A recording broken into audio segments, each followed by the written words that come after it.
A follow-up tonight to a KXAN investigation. Last week, we showed you how dozens of local businesses owe hundreds of thousands of dollars to the Austin Police Department. Our investigation helped APD quickly resolve more than $200,000, and the amount owed continues to go down.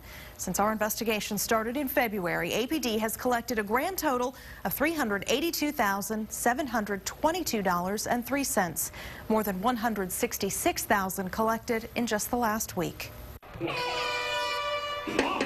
Special events are a way of life in Austin, Texas, and providing security for them takes officers working overtime to make it happen. But some people haven't paid for that extra security.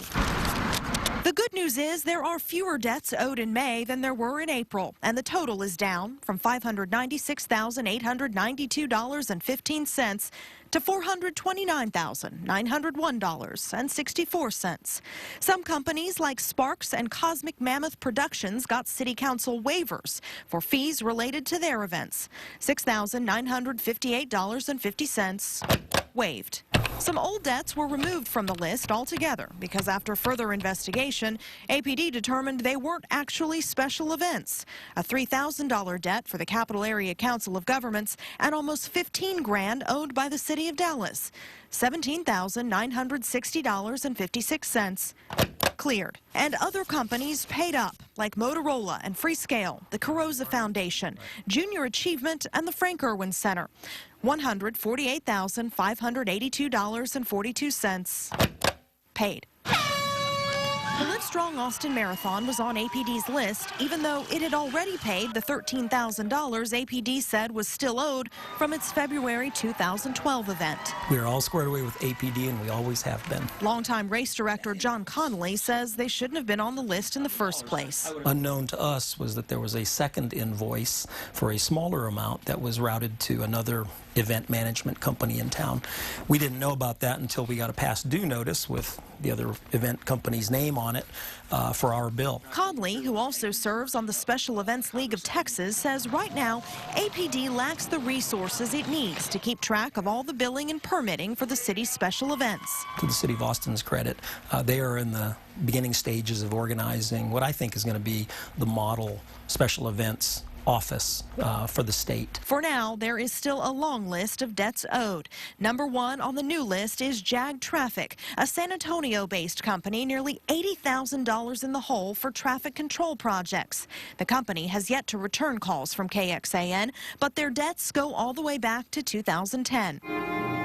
The Austin Symphony Orchestra moves up to number 2 on the list from number 5 last month. This is a very difficult thing for a nonprofit organization to have to absorb. APD records show the symphony owes more than $31,000 related to their July 4th concerts in 2006 and 2007.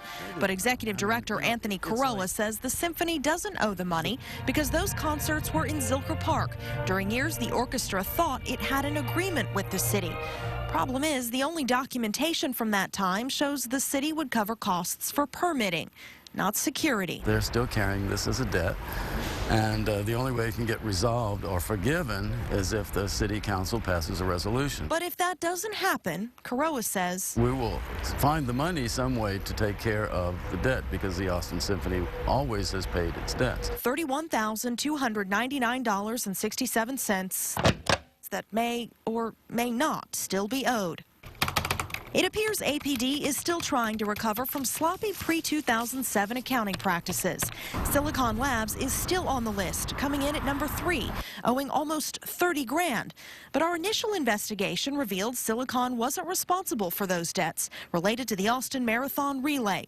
The company sponsored the event and maintains bills should be paid by the event manager, Runtex. $29,950.18 still owed. But by who? APD lacks the resources, and I think they're going to get the resources now with this reorganization. Conley is confident these problems will be solved with the reorganization of the city's special events office and a new way of dealing with these events. We think that's the right solution is, my event has a point of contact that is consistent and is aware of all of those things that need to be done and have been done, so that 5 weeks or 3 months after my race, I'm not surprised with a bill that we never even knew was coming. Well, remember, since our investigation began, APD changed its policy when it comes to collections. Any company who fails to pay after 90 days just won't get a permit for their next event. Keep in mind, that number is more than $400,000 of the outstanding total. Of course, we'll keep track as the city continues to collect, and you can also look at the most recent list online. We've posted tonight's investigation on the homepage of KXAN.com.